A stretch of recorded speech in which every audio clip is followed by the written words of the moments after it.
If you've ever listened to my podcast or been on my YouTube channel, you often hear my tagline at the end where I say, stay healthy, be boring, not epic.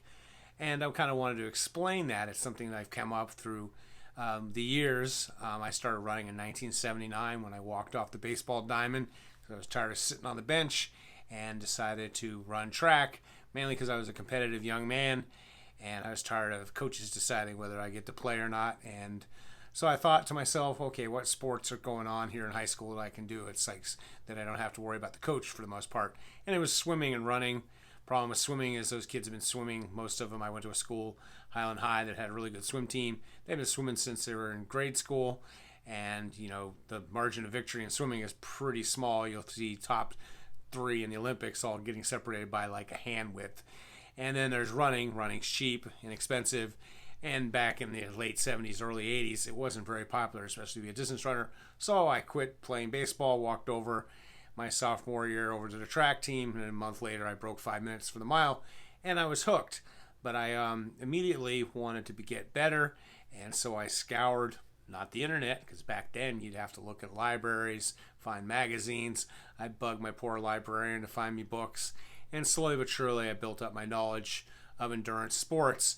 And the thing I really realized was that you basically, and I came up with these rules even as a young man, stay healthy, be boring, not epic. And by staying healthy, obviously, nothing else matters if you can't get to the finish line healthy and ready to compete. And so you've got to look at everything you do throughout the day on, is this going to help or hinder what my goal is? And, if you're got to get your sleep, get your hydration, get your nutrition. You got to maybe not do dumb, crazy things like stay out too late at night, partying, drinking, all those kind of things. Staying healthy is important. When you have an issue going on, alter it so that issue doesn't become a bigger issue. I'm talking about like injuries. So if you got this issue, work it out, figure out like, why is this happening? What am I doing? Do I need to get new shoes?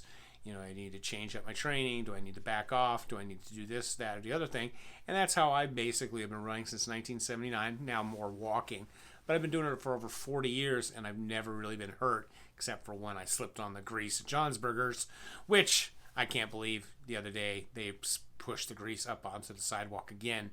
I guess that's their Sunday cleaning. So Monday morning, there's grease on the ground, and we took pictures of it, turned it into the county. Hopefully they'll come back and get at them. So, you got to stay healthy, and I managed to do that and had great success with that. Probably as I've gotten older, probably the physical stuff, I can't do things I used to be able to do, but that's, I'm 57 and a big guy. But the mental game has probably been harder than anything else. It's a lot harder to push myself after doing it for 40 decades, 40 years, 4 decades. But I solved that problem by doing all my easy training on myself, listening to podcasts, music and stuff, and then I train with others, and that's how I get to push myself. And I used to, until COVID happened, race quite often, shorter distances. I'm mainly an ultra multi-day specialist, but I jump into 5Ks, 10Ks just to get moving, and so that's kind of how I'm staying healthy and mentally sharp and stuff too. And then it comes down to the be boring, not epic. And that's basically talking about training. And thankfully, lots of coaches are now realizing that motivation, and you see it on Twitter, I kind of have an endurance Twitter that I follow, and motivation is worthless, because motivation wanes and disappears. And it's much better just to have a routine. And I tell people this all the time because, life's crazy and hectic. And for the most part, people are boring. You got to realize that being boring, not people are boring, people are lazy. So for the most part, until just recently, there was a lack of food. So you weren't running around doing crazy shit all the time. You were either working hard to get food or you were laying around so that you weren't burning energy. I mean, just look at any top apex predators out there, lions and whatnot. They, get a meal and then they lounge around. Cats and dogs.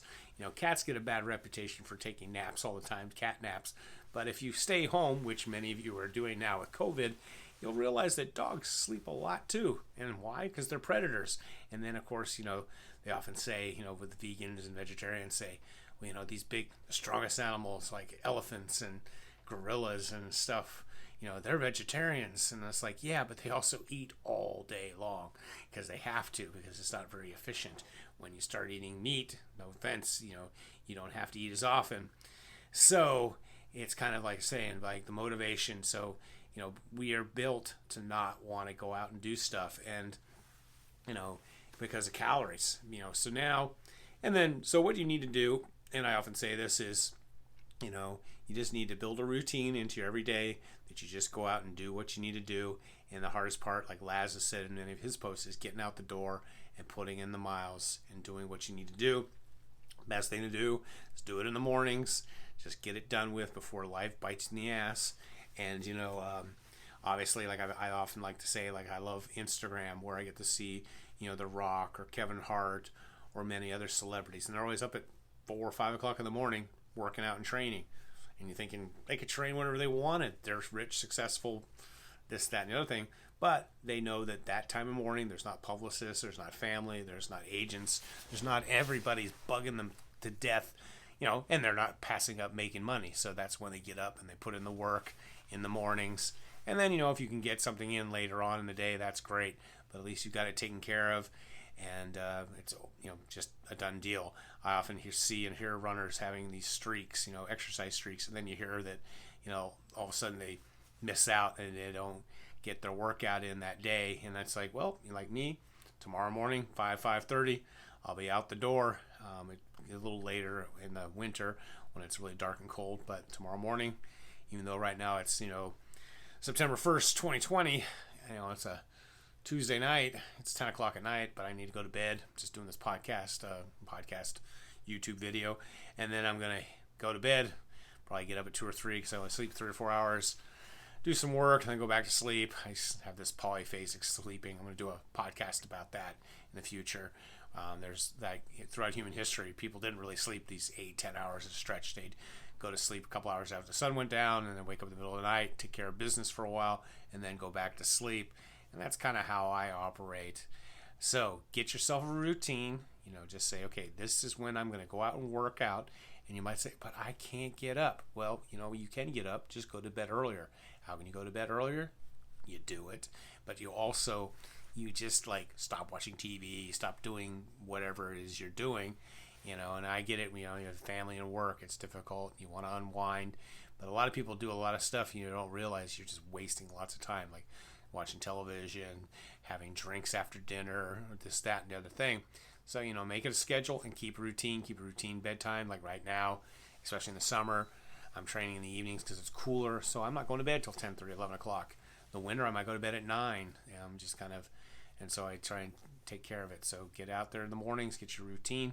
And then the whole thing about not being epic is, in training especially, you don't want to be epic. You don't want to have, do or die workouts, dragging tires. I love my whipping boy, or, sprinting up hills. Just get out there, be boring, do it over and over and over. And from time to time, maybe once a week, put a little bit harder work. But, don't violate the rule of staying healthy. It's just, if you want success, especially in endurance sports, you got to put in the hours.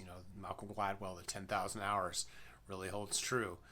There's very rarely just, endurance sports is kind of why I like them. You put the work in and you get results. You can't just walk.